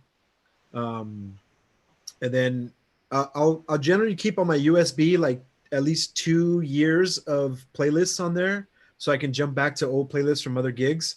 Like Ali said, sometimes I'll make a playlist for a certain party, and I'll remember tracks from there, and I'm like, oh yeah, I remember I played this track from here. But track names for me, I can't remember track names. I can't remember artist names. I'm terrible at that. So I put comments of what the track is. I'll say like peak time, deep, heady, jack-in stuff. Unless it's something that I play all the time, I'll remember it. But I can scroll through my playlist and see like, okay, if I'm looking for like a jack track, then bam, I can find one easily. As far as backups go, yeah, I got the external drive. I do the cloud backup. I use Backblaze to do cloud backups. So Okay. I have all my stuff backed up there, and just like, yeah, hard drive sitting in a drawer somewhere. I haven't heard of Backblaze. Yeah, online. Yeah. It's nice. Yeah. Like it can run on your computer in the background. Like I can see the icon here. So like you can have it run where it's heavy, where it'll slow your computer down, or slowly while you're doing other stuff, and it won't slow your computer down. It's actually pretty nice. You back up your whole laptop. Everything, man. My laptop, my studio PC, my external hard drives, anything you attach to the computer, you can back it up, and there's no limit on storage. So Wow. if something crashes, they'll send you hard drives of your backups. Wow. Wow. Backblaze. So like if you don't play with a laptop, so. No, yeah. Yeah. So like when I DJ, I have a little USB holder, and I'll bring like 4 of two of the thing. same, and then two of previous versions in case the new firmware is not working on the CDJs. But honestly, I think it's happened one time. Most of the time, it's never failed. So never had that issue. I think we could do a whole nother show about how do you organize your Totally. music on your laptop, because I haven't even touched the subject how I'm organizing my music actually on my Tractor laptop. That's a whole different subject. But in hindsight, I have to say, why didn't I actually think of that idea to just to do my folders not with a letter number combination, to just use the year and the month and something like this. I think it's too late to change that now, right? After 20 years? It's not, but yeah, if after 20 years, it's going to be such a huge change. You're going to be like, wait, what the hell did I do? No, I'll stick to my system. If it's working for you, then keep it that way. It's working perfectly. Everyone's different, yeah. Rafael Mossas. I was just laughing early on because Rafael Mossas was asking, how do you deal with all the fans that pop up in the booth while you're playing? And our friend Carl Geiger is watching, and he had the instant answer saying, "You fart."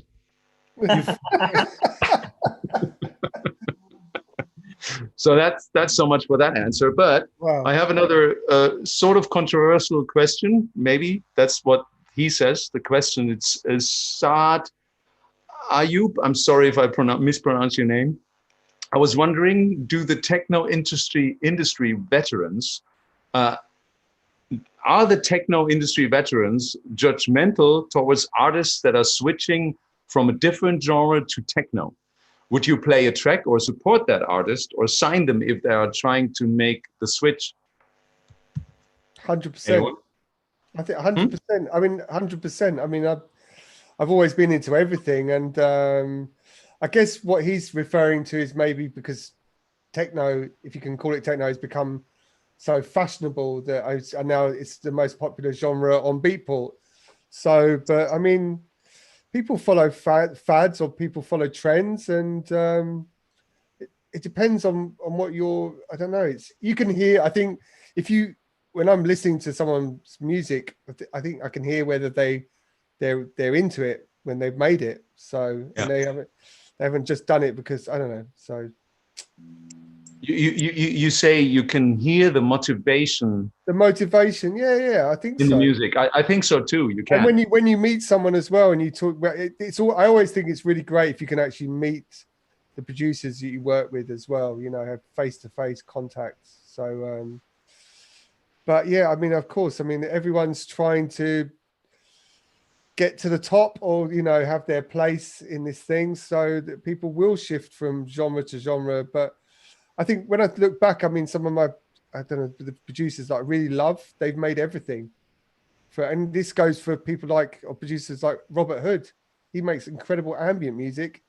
He does the floor plan thing, which is incredible, which is this hybrid of gospel, house, techno, and then he can make the most purest techno, so he does everything. So yeah. Ali, have you experience with this? I think I am the experience. Yourself, maybe? Well, I mean, I shifted from Deep Dish, kind of broke up at the peak of our success for a variety of reasons that I've talked about in the past, but I just wasn't excited about it anymore. And, I felt for years, I mean, initially I got into it from also the techno mindset, but somehow we deviated from that over the years as we became more and more successful. I mean, I'm proud of my success within Deep Dish, but during the later years, I wasn't feeling it as much. And transitioning, I mean, you and I talked about this, Chris, back then when I was, shifting over into the kind of the techno arena. It was real hard. Did you feel welcome in the techno scene though?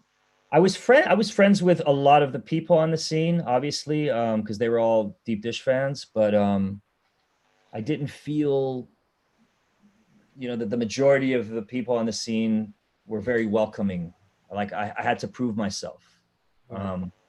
Maybe that's why there was such an explosive period of, you know, productions and remixes when I first went solo. It was just this constant like need to try to prove myself, for lack of a better expression, or just be heard, you know, express myself, you know, express like the sound that was in my head that I felt was maybe missing in the techno musical landscape.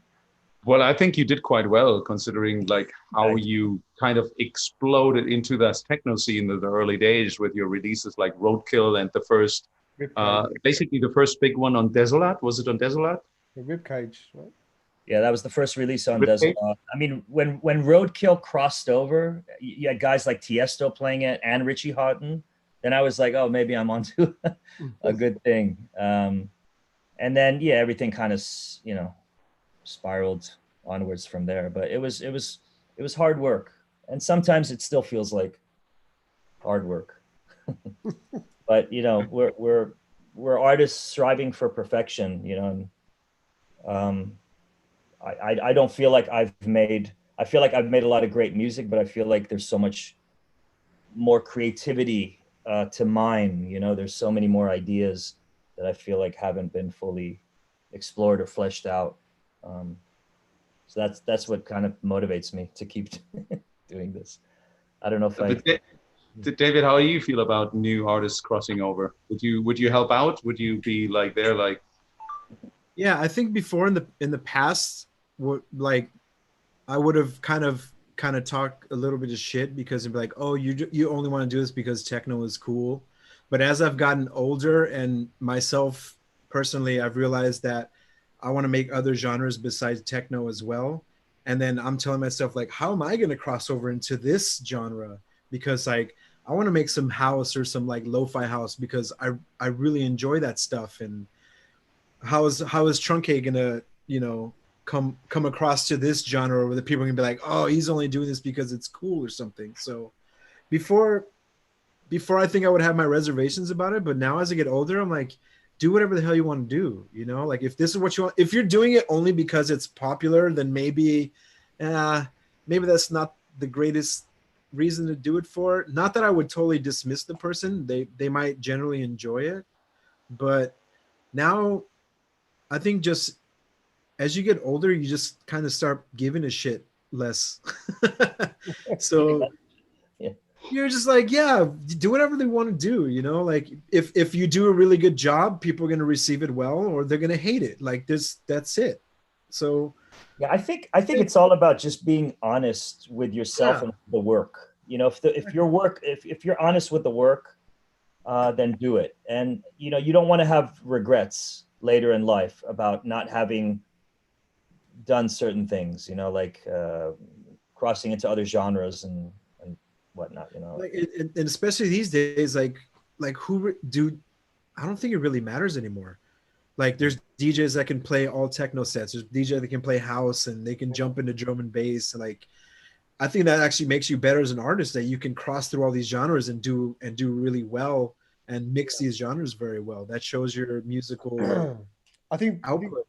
And like, why does it shouldn't even matter, to be honest. I think maybe 20 years ago or even for longer, I mean, I think you had to be more adaptable anyway as a DJ, because when we all started out, I mean, I would play everything from house to techno, hip hop, and all sorts. So exactly, yeah, I think it's just now. I think it's just because I think kids see it as, I think techno is this fashion thing, and so it's one of those things. It's like, just, don't play anything else except this, you know, like, and they're gonna get angry. But it's such a small percentage of those people that actually care about that.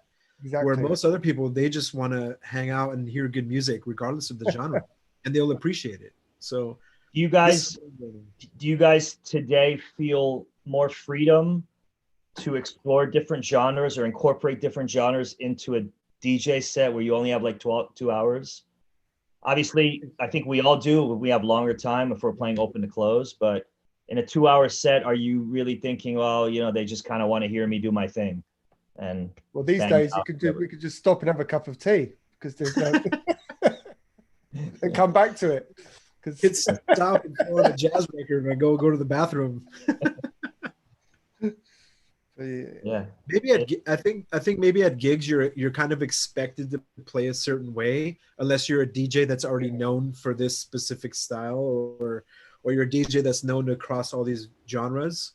Yeah. But I don't think people would really care as much anymore. I think they're more open to whatever genres now. Especially now that online you can literally listen to anything you want at like the swipe of a finger. Yeah. Yeah, and then I guess there are DJs who are known for incorporating multiple genres. You never know quite what you're going to get. Yeah. So they've established that tone. Yeah. From the get-go. Like our beloved Andrew Weatherall. Cheers to him, the late Andrew Weatherall. Yeah, rest in peace. Another legend that has left us this year. That's right. That's a big Guys, we've been doing this for almost 2 hours again now, and we don't even have a guest. Do we have a guest next week? I don't know. Do we have a plan for this show at all? Anyways, do we have a system? Do we know what we do? No, we don't. Who's inviting the guest next week? David. David, there you go. Oh no, we do. We talked about it the other day. We do. David, do you want to? Should I say it now? Am I putting? Yeah, I think. Why not? You know what? We abandoned the idea of the surprise guest by now, I guess. Yeah. So you might as well make some advertisement for next week. Yeah. Well, I invited Dan Eats Everything. I think he'd be awesome. And I know he's totally up for it, and he'll be a fun guest to have. And yeah. Cool. So Mr. I love the guy. He's an amazing person. Cool. He's funny as shit. So to everyone out there, next week our guest will be Eats Everything. And 9 p.m. Thursday night, Central European time. Does anyone want to answer one last question before we wrap it up here? Sure. There's a million. Good one. We can ask a future question, which just came up. Let's just go with the flow, which just came up on the screen here. But Amir Ha, what do you think? Will there be a techno scene in 10 or 20 years? Yes. Will there be? A techno scene in 10 or 20 years. Why wouldn't there be? Yeah, it's not going to go away. I would put the question around, like, why wouldn't there be? Because there's no humans anymore, maybe in 10 or 20 years. It'll be completely different, maybe. Hey. Well, most likely, but of course it's going to be around. Yeah, it's funny because my youngest daughter, she got a different phone today, and I actually filmed her unpacking the phone. She was like, "Why are you filming me?" And I'm like, "Because in 30 years you can show this little movie to your kids and tell them that was a phone. You actually hold it in your hand and you were talking to people through it." And she was looking at me like, "Oh yeah, because in the future you just do this and then like this and this and this and this and this." I'm like, right. Yeah. So yes, there will be a techno scene because that's not going to go away as long as humans are there, I think.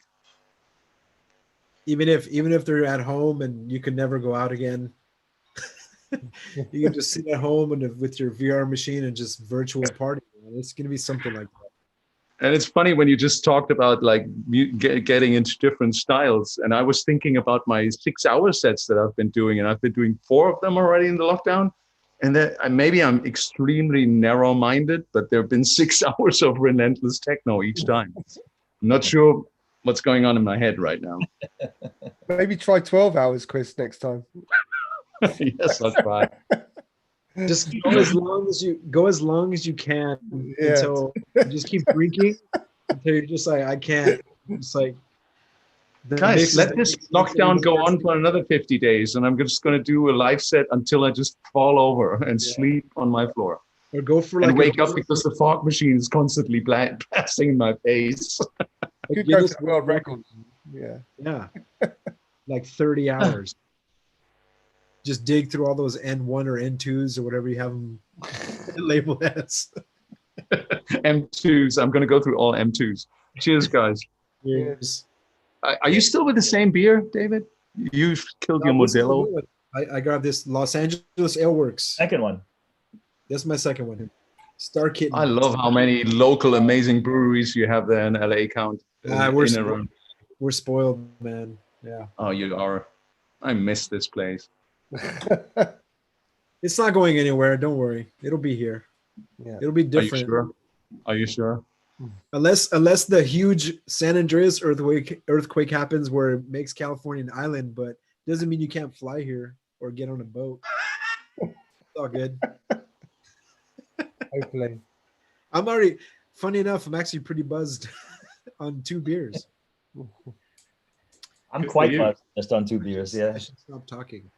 And the great thing is you're in LA. That means you're at 2 p.m., right? And Yeah. Ali, you're in Washington, D.C., which is 5 p.m., right? Yeah. Yeah. Matt and I, our kids are just going to bed. My kids were just waving to me. We're going to bed. I'm like, yeah, go. And it's 11 p.m. in our time zone. It's great to connect with you guys in different time zones and different locations. It's really nice. Yeah. You're spanning the whole part of the globe here. Virtual hugs to everyone. Yeah. Exactly. And all to all your viewers and listeners out there. Big virtual hug. I hope you had a good time. You weren't too bored.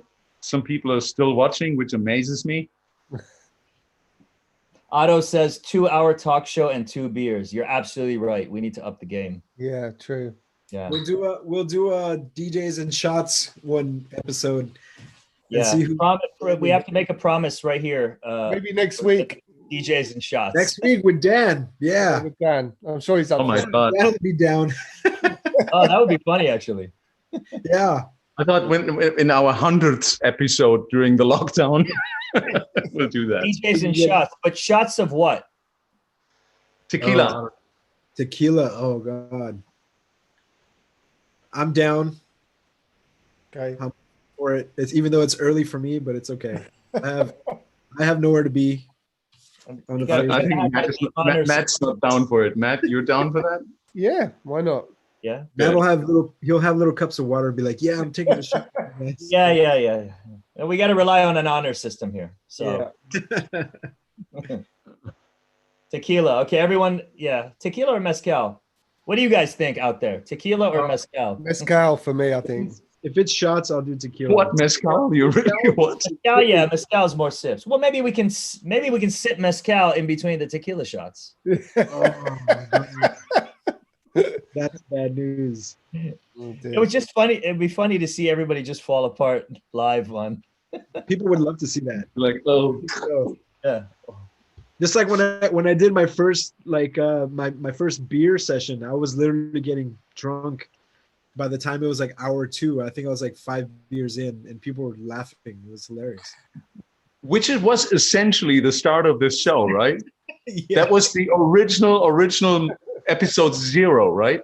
Yeah. That you did yourself. Then it was just DJ and beers. Yeah. DJ and many It was just you on? You were talking to who were you talking to?